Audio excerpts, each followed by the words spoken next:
प्रेम से बोल श्री कृष्ण चैतन्य पूरा भक्तवृंद की जय। श्री श्री राधा कृष्ण गोपा गोपा श्याम राधा कुंज गोदान की जय। श्री वृंदावन जय श्री नवदीप धाम की जय, गंगा माई की जय, यमुना माई तुलसी की जय, भक्ति की जय, संकीर्तन यज्ञ की जय, बृहद मृदंग की सामवेद की जय, गौर Premanand Hari Hari all glories to the devotees, Hare Krishna, all those devotees, Hare Krishna, Hare Krishna, Manga. So, set reading from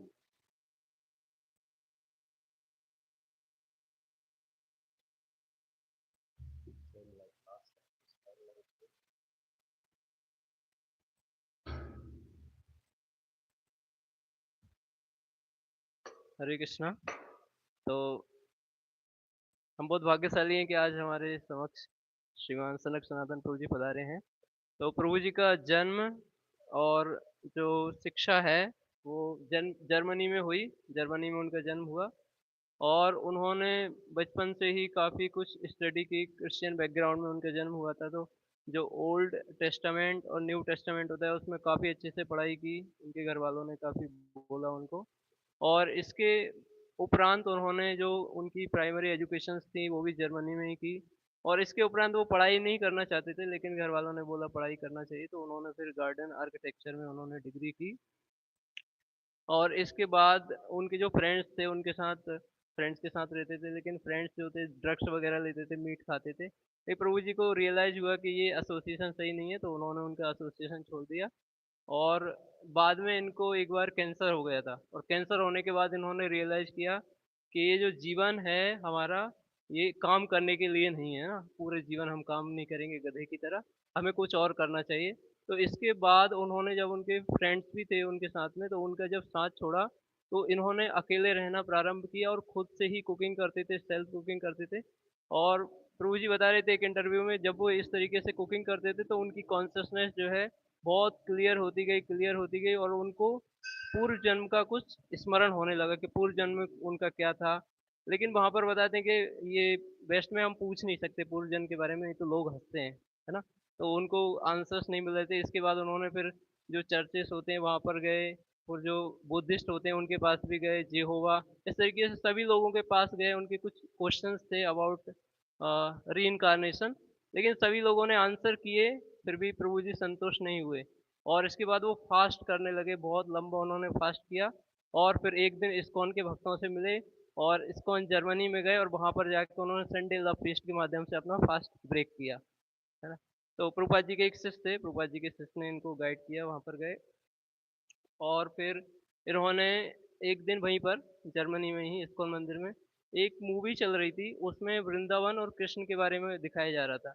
तो प्रभु जी ने जब देखा तो उन्होंने कहा कि मैं तो ये ढूंढ रहा था, मुझे वृंदावन जाना है और कृष्ण से मिलना है। और इसके बाद उनकी जर्नी और आगे बढ़ी, जर्मनी से इंडिया आए, और इंडिया में आके इस्कॉन वृंदावन में काफ़ी समय तक सेवा की। और बहुत समय तक प्रभु जी ने इस्कॉन में जो उपाध्यक्ष है, वाइस प्रेसिडेंट, उसके रूप में सेवा की। ऑल इंडिया पद यात्रा है, वहाँ पर भी कई वर्षों के लिए सेवा की। और अभी प्रभु जी कुंभ मेला के इंचार्ज हैं, जो प्रयागराज में होने वाला है, उसके इंचार्ज हैं। और इस्कॉन भारत एडवाइजरी कमेटी एक है इस्कॉन के अंदर, उसके भी मेंबर हैं। और जो काऊ प्रोटेक्शन मिनिस्ट्री है, उसमें भी एनआईडीसी के हेड है। इस तरीके बहुत सारी सेवाएं कर रहे हैं, और टेम्पल कमांडर के रूप में भी सेवाएं कर चुके हैं प्रभु जी इस्कॉन वृंदावन में। इस तरीके से बहुत सारी सेवाएं की हैं प्रभु जी ने, बहुत सारी सेवाएं कर रहे हैं। और आज हमारा भाग्य है कि सौभाग्य है कि प्रभु जी यहाँ पर आए हैं और संग देने के लिए। तो प्रभु जी का हम धन्यवाद करेंगे और स्वागत करेंगे एक बार हरे कृष्ण महामंत्र बोलकर। हरे कृष्णा, हरे कृष्णा, कृष्णा कृष्णा हरे हरे, हरे राम, हरे राम। और प्रभु जी परम पूज्य लोकनाथ स्वामी महाराज जी के शिष्य हैं, श्रीमान सनक सनातन प्रभु जी की। Om Namo Bhagavate Vasudevaya. Om Namo Bhagavate Vasudevaya. Om Namo Bhagavate Vasudevaya.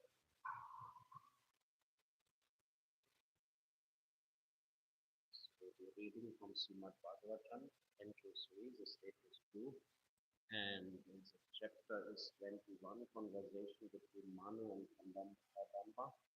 And today's sloka is 26 and 27.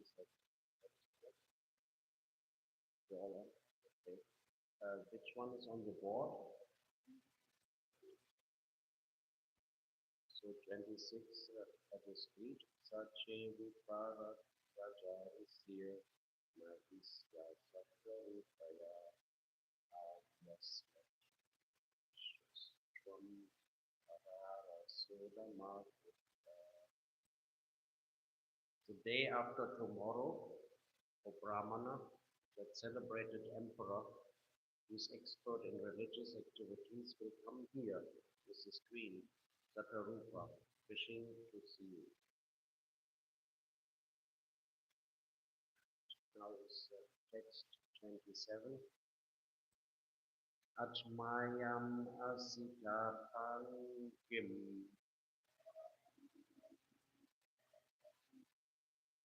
vaya shila gunam vitam yajayam chitipatasyati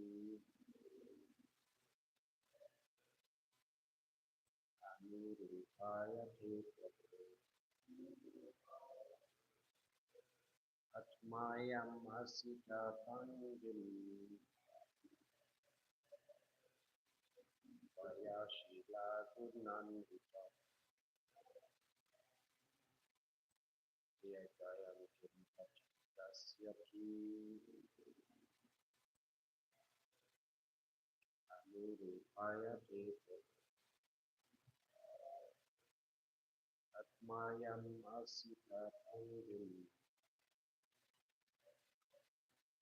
vaya shila gunam vitam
yajayam chitipatasyati anirupaya te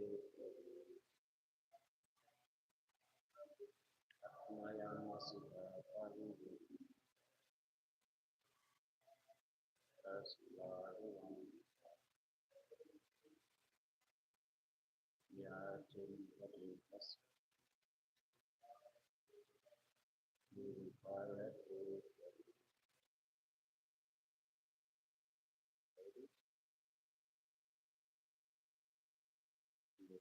Okay, word for word. Atmayam, his own daughter, Sita left. Atmayam eyes, yeah, grown up age. Jila, his character. Guna, his good qualities. Anvitam, endured. Dear Gayantin, searching for. Atin, husband. Dasyati, he will give. Nuvipaya, was suitable. Che, unto you. Prabhu, my dear sir. Translation and purport by His Divine Grace is Bhagavatam. Prabhupada, he has a grown-up daughter whose eyes are black. She is ready for marriage and she has good character and all good qualities. She is also searching for a good husband. My dear sir, her parents will come to see you who are acceptable, suitable for her, just to deliver their daughter as your wife. Perfect. The selection of a good husband for a good girl was always entrusted to the parents. Here is clearly stated that Manu and his wife were coming to see Kadamba Muni to offer their daughter because the daughter was well qualified, and the parents were searching out a similar qualified man. This is the duty of parents. Girls are never thrown into the public street to search out their husband. For when girls are grown up and are searching after a boy, they forget to consider whether the boy they select is actually suitable for them. Out of the urge of sex desire, the girl may accept anyone, but if the husband is chosen by the parents, they can consider who is to be selected and who is not. According to the Vedic system, therefore, the girl is given over to a suitable boy by the parents. She is never allowed to select her own husband in the family.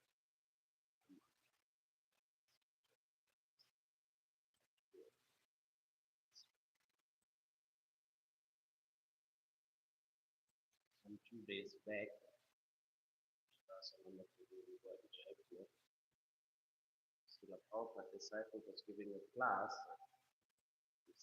There is Janalada Prabhu, and the main essence of this class was that in Kali Yuga, the process for liberation is chanting the Hare Krishna mantra. Translation. So I was thinking today, the, my main audience here are brahmacharis, so it is a very different subject, but it is from the Srimad Bhagavatam. So the same way, the process for this Kali Yuga is chanting the Hare Krishna mantra. So the Shastra is a book for liberation in this Kali Yuga, in this dark age, is the rising sun, the shining Srimad Bhagavatam. But here today we're speaking about male and female and marriage. So when we're looking back, where are we sitting right now? You tell me. We are in this story here. Where are we? You know? Yes. Yes. Where?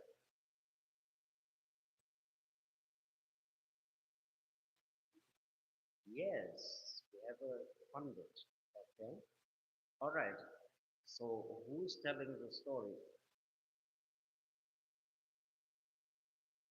Yes. Vidura was sent to get instruction from Uddhava, and where? Where? Everywhere. Yes, the hundreds. Okay. And on a higher level, it started in Naimisharanya. If you really go back, and they're referring back to Shukratal, and then from there, we're referring back to Haridwar, and from Haridwar, we went to Bindu Sarovar. So, this Srimad Bhagavatam has been narrated, and then it has been written down by Vedavyas. Vedavyas is literally incarnation.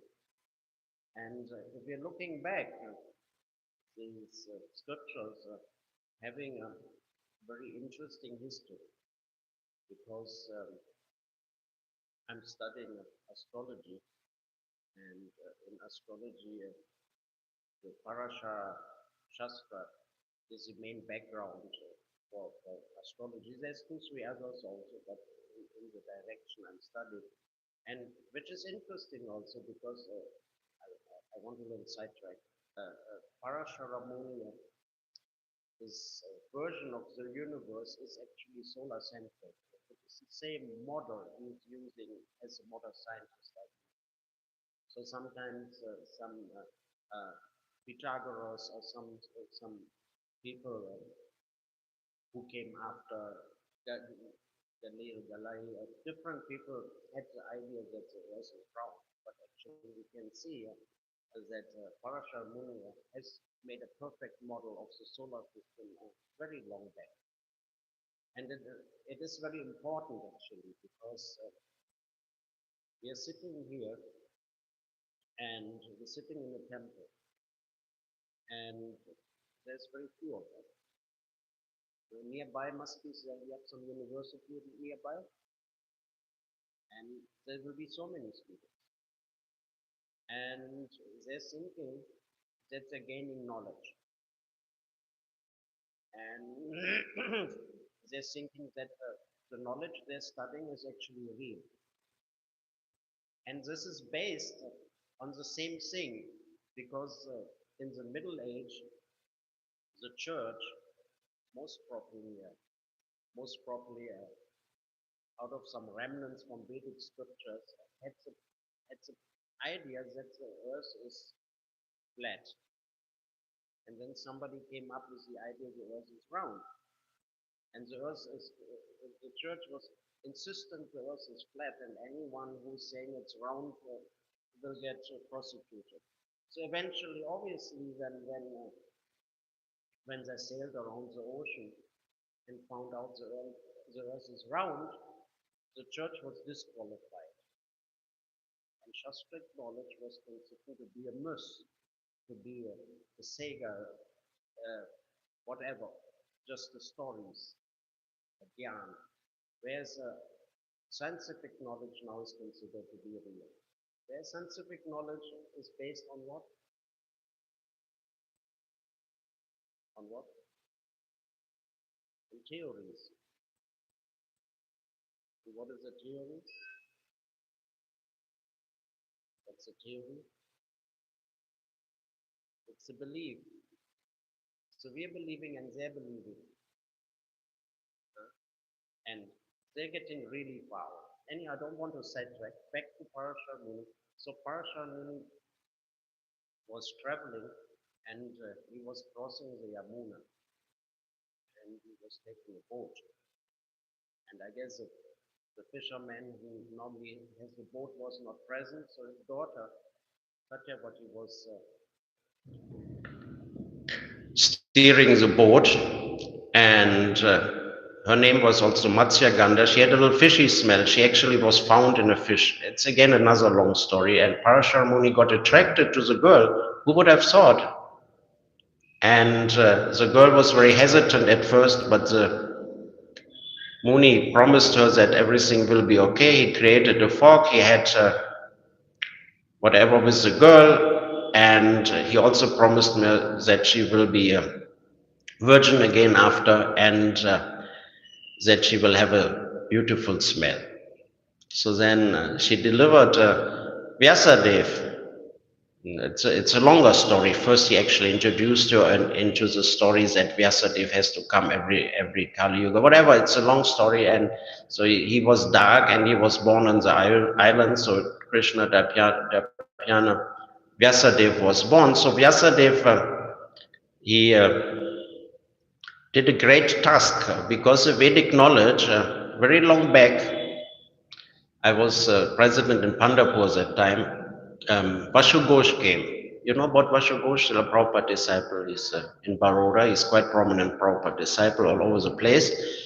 And he wanted to visit one Gurukul. And we went, I think it was like 100 kilometers from Pandharpur, a little up. I had an old Padmini car and we went there. And the whole Gurukul was only doing one process. They were memorizing the Vedas.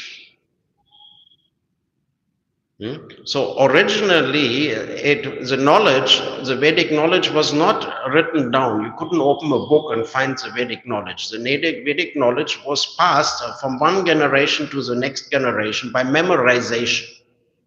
So because Kali Yuga was starting, and that's why Kadamba Muni had to come, and that's why Parashara Muni, who is a great sage, who could, by his imagination, by his vision, he could see the whole universe, and he could calculate how the planets are moving and how that will afflict every single jiva who's taking birth into a material body, how he will be affected by the constellation of the stars that have birth. I mean, such an elevated person got attracted to a fishy smelling, dark colored boat girl. So this is a kind of uncommon. So it had to happen because Kali Yuga had to come. So then he sat down and he wrote all the Vedas.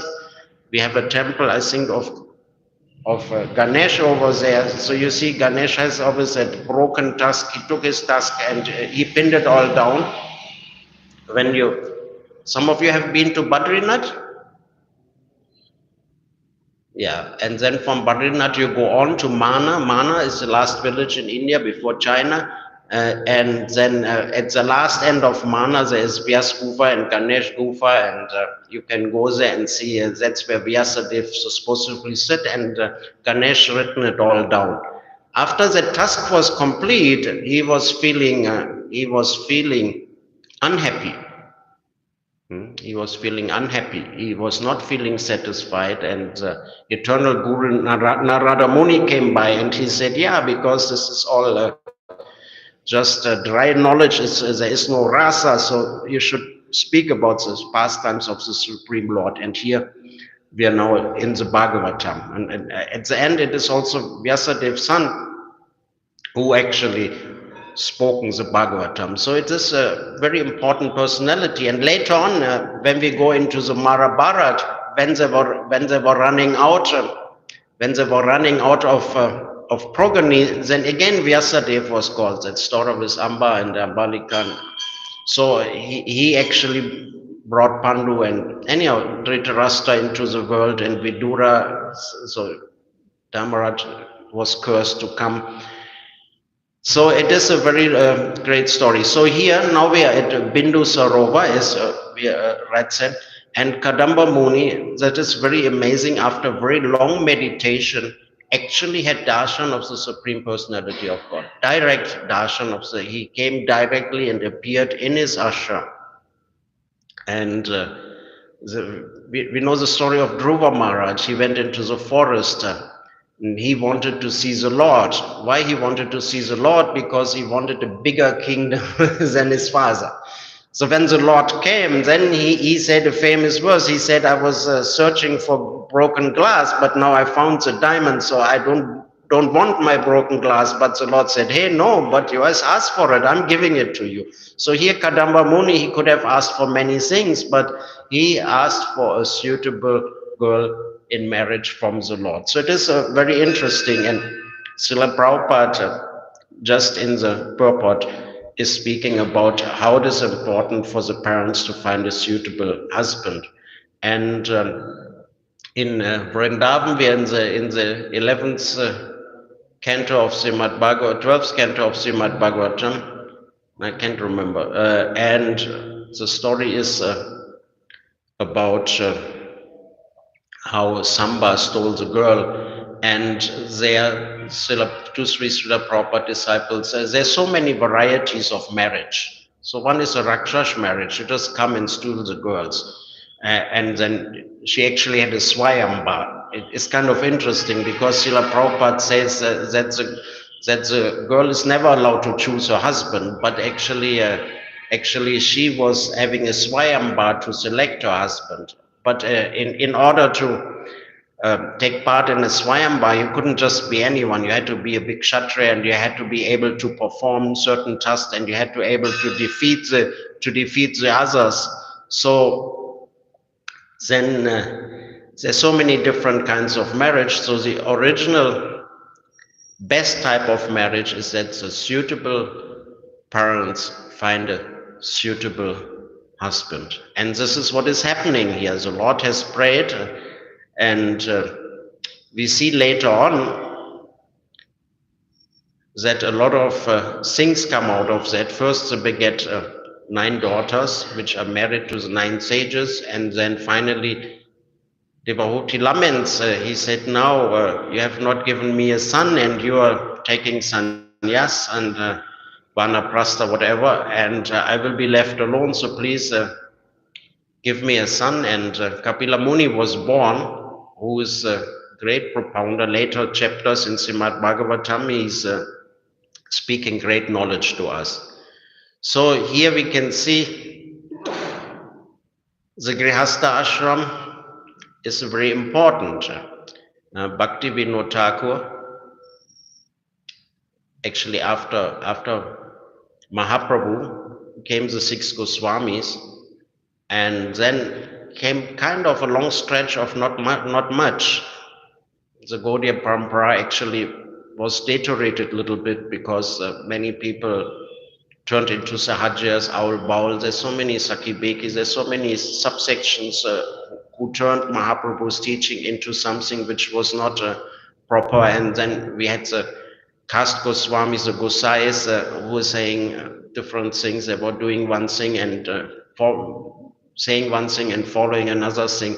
So then we had Bhakti Vinod Thakur, who prayed for a ray of Vishnu, and we see he got a Bhaktisiddhanta Saraswati as a son, who kind of started the movement we're sitting in now.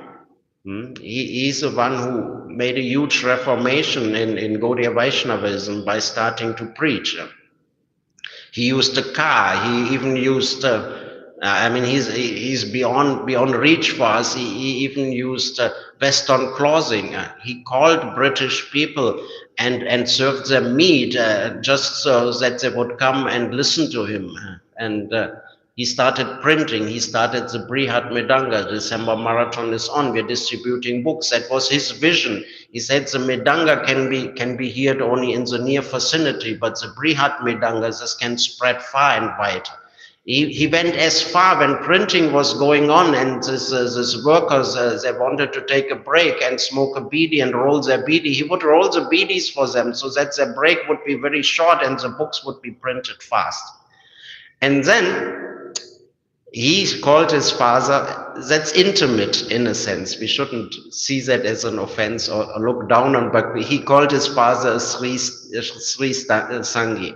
So we have to be your brahmacharis, and brahmachari life is actually the suitable life. But in order to take birth into this material world, so all of you have a father and a mother, and they came together to create our bodies. So the Grihastha ashram is the underlying ashram in this world, and the Grihasthas are the ones who are supporting this temple. We always have to see that. And I would say one thing, that's maybe my personal observation. I can't generalize that. I've seen that the yatras, where there is a very good harmony between the brahmacharis and the grihasthas, are flourishing the best, actually. Because the grihasthas will have, if the brahmacharis are friendly with the grihasthas will have great respect for the brahmacharis, and they will treat them like their family members, and the brahmacharis will not get envious on the grihasthas. So it is a very good thing. And ultimately, when Srila Prabhupada said at the end, when he was leaving his body, he said 50% of my mission is completed. That means starting the temple, starting a preaching mission, printing his books, or translating or writing his books. And he said the 50% which is missing is Vanashram Dharma. So when we're looking here, what this is talking about, this purport, is that a suitable uh, girl need to be given to a suitable husband. This is Vanashram Dharma. In Srila Prabhupada, I was just traveling with his Grace Rasanandaji. We are visiting different Goshalas, and actually Srila Prabhupada had given a very clear instruction, and that was that every city temple should also have a farm, and that the Grihastas should be living in the farm. And we can see that me also, I have 3 children. I don't know what will happen in future, but right now 2 of them are in Germany. One is working and one is just hanging around. My daughter is still with me. So when we're getting married, then we're thinking we're like Bhaktivinoda Thakur and we get Bhaktisiddhanta Saraswati as our child, or like here. The outcome of this, which sound mundane in the beginning, is that Kapila Muni is coming as a child of Kadamba Muni and Devahuti. So it is a very great outcome. The Lord wants to incarnate. We can see earlier in that canto, the Lord wanted to fight. So pastime is rolling out that the Kumaras are cursing Jai and Vijay, and they're coming as Hiranya and Hiranyakashipu, so the Lord can show us fighting Leela, and then the great devotee Prahlad can be glorified. So here the Lord wants to come as Kapila Muni, so he needs a suitable father and mother. Same when Krishna appeared in Mathura, a suitable father and mother was required. And we can hear from the past times the parents had done great tapasya for many lifetimes to get the Lord as a parent. So here, the Lord is rolling down this pastime. He first appears to Kadamba Muni and he is inspiring, and Kadamba Muni from the heart is asking, give a girl, and the girl is coming here, and then a suitable outcome is coming.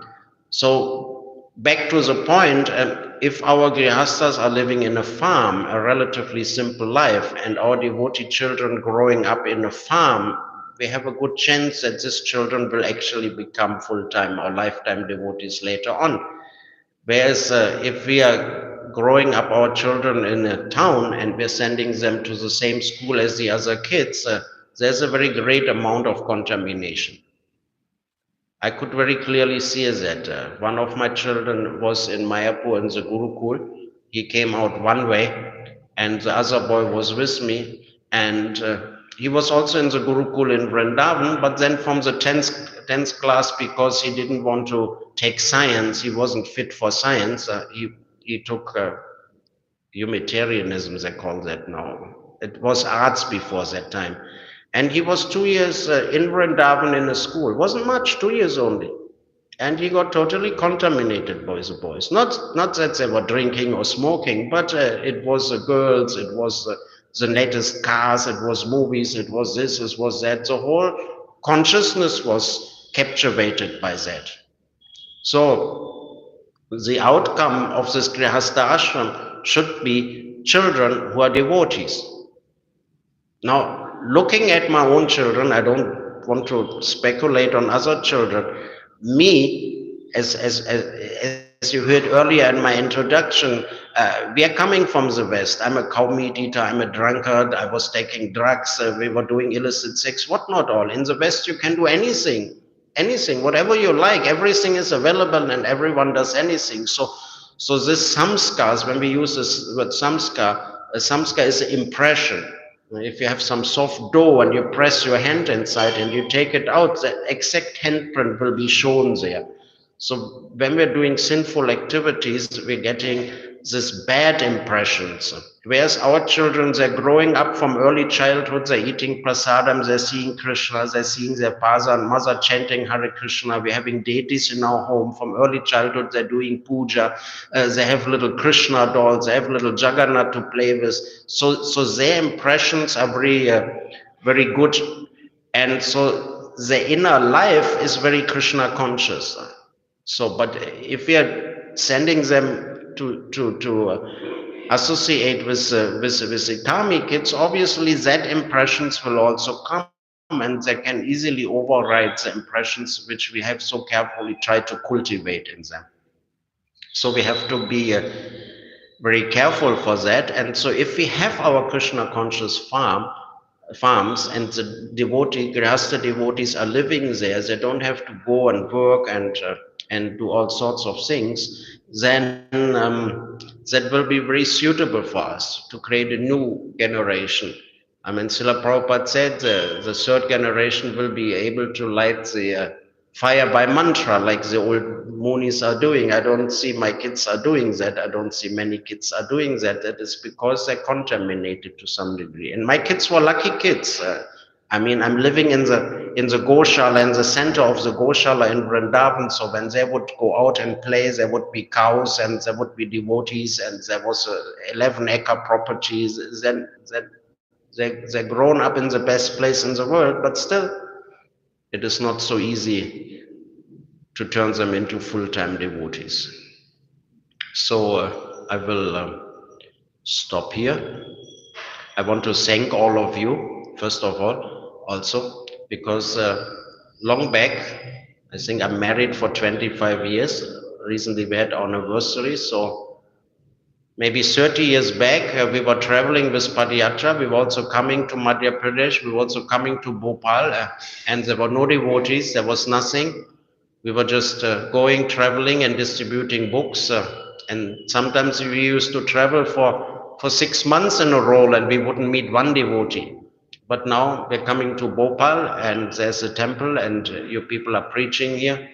Yeah, and slowly Bhopal now. Yesterday we seen the land is coming, Krishna providing a land, a temple will come, so many more things will be coming in the future.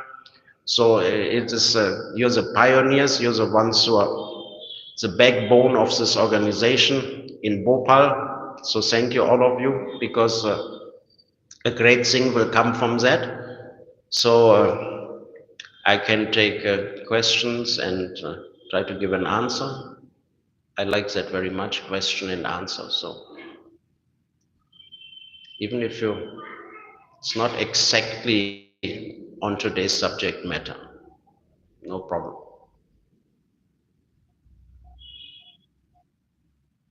How can we increase our relationship in this marathon? And how can we maintain a mood to distribute Prabhupada books full life? Okay, the question is, we're doing the book marathon in December, and how we can maintain the mood of book distribution our whole life. Okay, so some days back, I'm a little bit giving you an answer which is maybe not what you're looking for. Some days back, a devotee was giving class in Vrindavan, and Panchagoda asked, the temple president asked the same question. And he quoted from, you heard of Indra Prabhu? The Kirtan devotee. He has a book, The Art of Book Distribution. He quoted from Indra's book, which is a little bit controversial. He said the Bhajan Nandi is the best book distributor. So if your bhajan is good, then it will be very easy to give out the books, because you feel compassion. There was one Mataji, you know, the stories about book distribution was there. I can't remember the exact names and place, but the story basically was that everyone was going and distributing so many books, and one humble, unqualified Mataji was always standing and shaking, book in hand, takes a book, and hardly anyone took the book from her. So at the end of the month, she had distributed some 10, 15 books. But from her books, people came to the temple and became devotees. So it is not always a quantity, and it is not fructive. I remember when I was on Padiyatra, there was one of my god sisters from Japan. She was a very high ranking, in the international book, very high ranking book distributor. And Madhavi is her name. And I was like a new, and my consciousness was not so good. So, but I'm forceful and I'm a hard worker. So I would beat her every day. I would go as far by being the Sankirtan scorewaller. I could see in the evening she done some more books. So at 9:30 I go out and find some village people and quickly give them some more books. So I would have the quantity, but I was not having the quality. So with hard work, we can distribute a big number of books, and I don't want to say that's bad. We want to give out as many books as possible. But ultimately, if you're very prayerful and you become an instrument of the Lord, then you can give the book to candidates who later on can actually read the book, and with the book you give your good consciousness, so that carry the book home and actually read it, and later on they come and become a devotee. Ultimately, it is like when you go, it's maybe not a good example, but earlier we had the fisherman's daughter. If the fisherman throws a net, it's a very big net, it spreads out, and then he pulls it, and from that big net he's trying to catch a fish. So we're throwing out a lot of books. It's not like everyone will become a devotee, but we're hoping, first of all, that time bombs, eventually somebody will read the book. By giving out a big number of books, we're hoping that we're finding those souls which are pious enough from past lives. It's like when you throw seeds, some seeds, it's in the Bhagavatam also, fall on barren land. They will not create a plant, they will not bear fruits. But if the seed falls on a fertile ground, then a plant, and eventually your crop will come. So if we are prayerful in the mode of book distribution, then I would say that the result is much better when we just do quantity.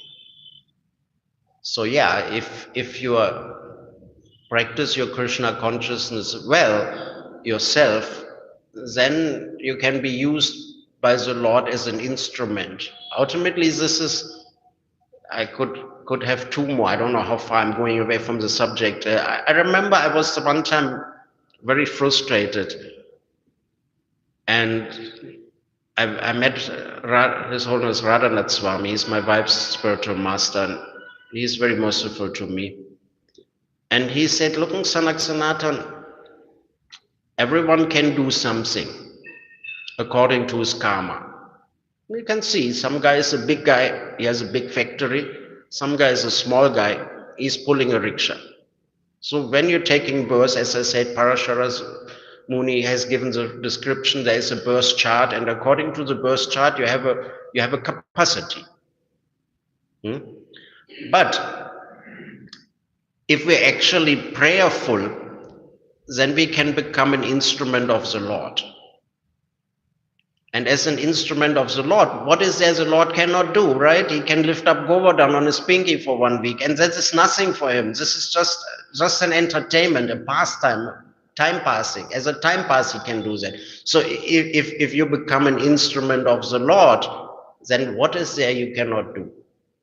Is that okay as an answer?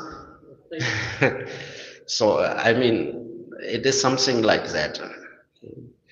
As much as we remain devotees, as much we can distribute books to others. Ultimately, it is one of the most merciful services. Harinam and Sankirtan is very good. All right. Any other questions? Are all of you understand Hindi well or English as well? If I would have spoken Hindi, that would have gone better. All right. It is, yes? Rasananda Prabhu. Yes. Okay. Don't ask me which year it was. Must have been 20 years back. There was a program, a Cross Maidan Festival, reenacting. We reenacted, we redid the Cross Maidan Festival. All of you heard about the Cross Maidan Festival? Yeah? In the very early days when Srila Prabhupada was preaching in Mumbai, they arranged one really big pandal program downtown at Cross Maidan. So it was called the Cross Maidan Festival. So we reenacted that, the festival. My friend Istadev, he's in Mayapur now. He got married there because in the original festival, one couple got married. So that's how I got involved. I was somewhat involved in that. And so what happened on that Cross Maidan festival, also when we reenacted is, His Holiness Radhanath Maharaj was sitting in the audience and the program was happening on the stage. And somebody said, hey, you, please come up on the stage. So this is what originally happened. His Holiness Radhanath Swami traveled very widely over land to India. He said he mixed with many yogis. He was in Himalaya. He followed many different sages and he was looking for the absolute truth. And then he came to this Cross Maidan festival. And it is like amazing. He was just one of the persons in the audience, and Srila Prabhupada was having the program on the stage. And he pointed out and he said, bring that boy on the stage. So Srila Prabhupada handpicked him out of the audience. And then from that, slowly he had a lot of hair and he turned into a devotee. And now he has become a very big spiritual master. In a sense, his group, Chaupati, has reshaped, it's my perspective, ISKCON India a lot. Because when I was on Padayatra, there was few temples, and when you come to a temple, the only devotees you will find are life membership preachers, Pujari and life membership preachers. They all have a Casio watch and a Samsonite suitcase, and later on they had a Sony Walkman, and they would go around and make life members and collect money.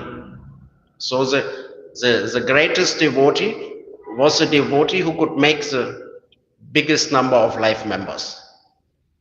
And we were coming with Padayatra, we were doing Harinam Sankirtan preaching from village to village. When I don't want to be offensive, when you know, we were austere brahmacharis, when we were seeing that scenario, we were laughing about the guys, you know, with their suitcases and silk dhotis. We were making jokes. So, and a lot of corruption was going on. I don't want to go too deep into the issue. That was a scenario when you come to a temple. And so then there was one devotee, I think, Vetacharya disciple, and let it be from Secundra, but he had come, Bhakti Raghava Swami's disciple, he had come up with a concept of college preaching. And somebody from Chaupati went and met him, and they were interested in that, and he took that manual back to Chaupati, and they actually implemented it, and they started college preaching. And out of this college preaching, many big devotees came, and this actually changed the whole thing. Then out of this college preaching, it went to Pune, and Radhasham actually, he had a little disagreement with that time Devamrita, who's now Bhakti Rasamrita Maharaj. He got exiled to Pune. You know Krishnananda from Chaupati? He also had been sent to Pune to be the president, and he failed miserably because he's a sannyas preacher type. He's not a manager. So then they sent Radhasham to exchange him, and Radhasham did a miracle with his college preaching, which he had learned from Chaupati, and then he kind of very systemized that system. And then Gopal Krishna Maharaj thought, whoa, what's going on there? We also need to have that. So he brought that to Delhi. And now we have many well-behaved and educated and intelligent nice new young devotees, which is very important. If you want to systematically propagate Krishna consciousness, you need that. But as I earlier said, another thing which our party very revolutionized was that they have a very harmonious system between the grihastas and the brahmacharis. So I see this yatra flourish a lot, and my wife's guru is His Holiness Radhanath Swami. Actually, my wife is very lucky. I'm living in Vrindavan in the Goshala, and I think 10 years back, I invited His Holiness Radhanath Swami to give the lecture on Go Puja Day. And afterwards, he came to our home and took a light breakfast. And my wife received her second initiation in our house in front of our own deities. So we're very lucky. He came for pizza, and many different times. In 2001 Kumbh Mela, he was living in the tent, 2 tents down from us, and my wife had a little kitchen in the tent, and she cooked for him every day. So, and every Kumbh Mela he's coming without fail, and then he just takes me and 1-2 more devotees, and we're roaming by foot to the Mela and seeing different camps. So he's a very exceptional person.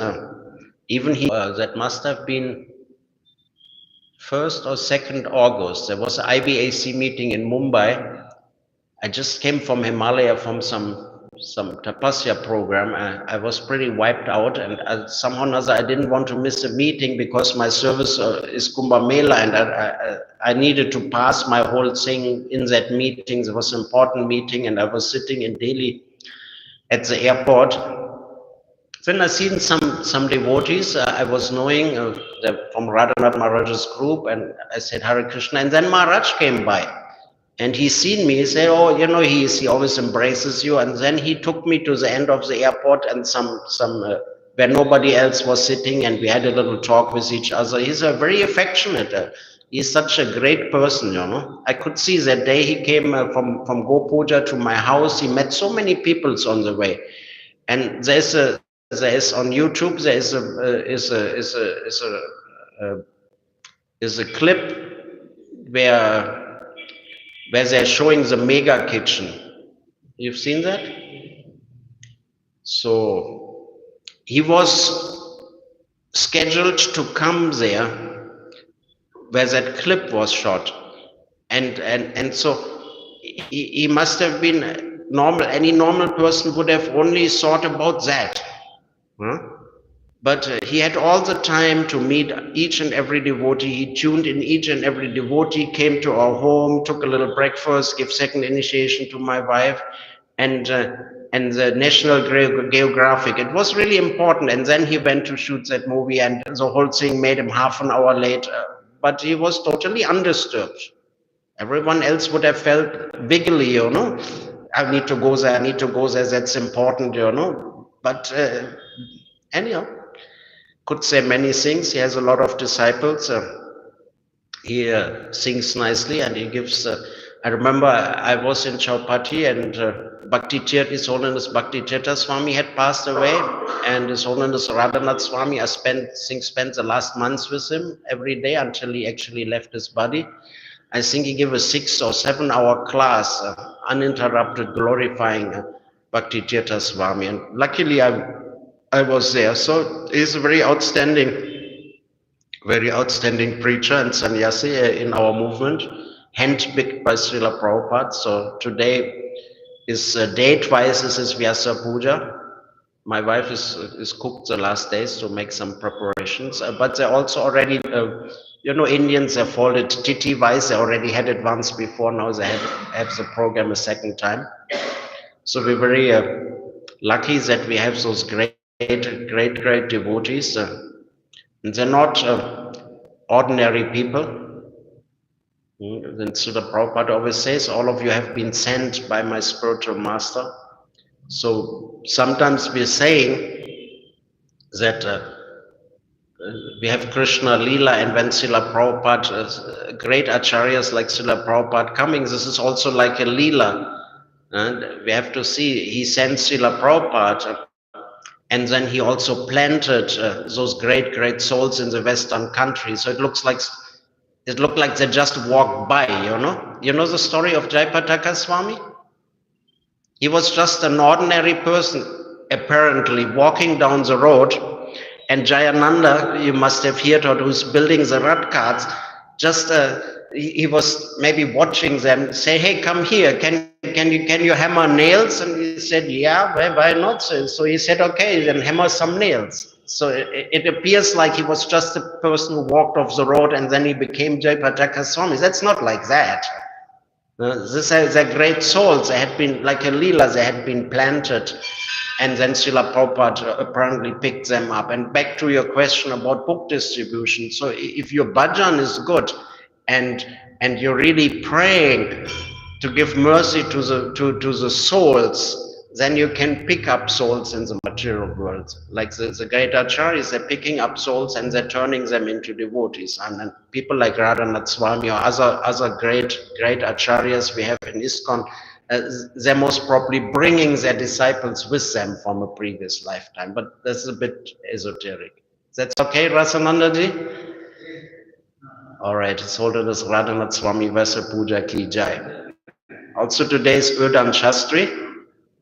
So the Lord Jagannath, I think you announced in the morning, he's getting his winter dress. There's some story with Punjab Vidyanidhi was making a complaint because the tradition is that cloth has to be directly brought from the waiver and then it has to be washed first, and some pujari hasn't washed, and Punrik Nidhi he got slapped. Anyhow, Jai. Kantaraj Srimad Bhagavatam ki Jai. ISKCON Bhopal ki Jai. Srila Prabhupada ki Jai. Hare Krishna.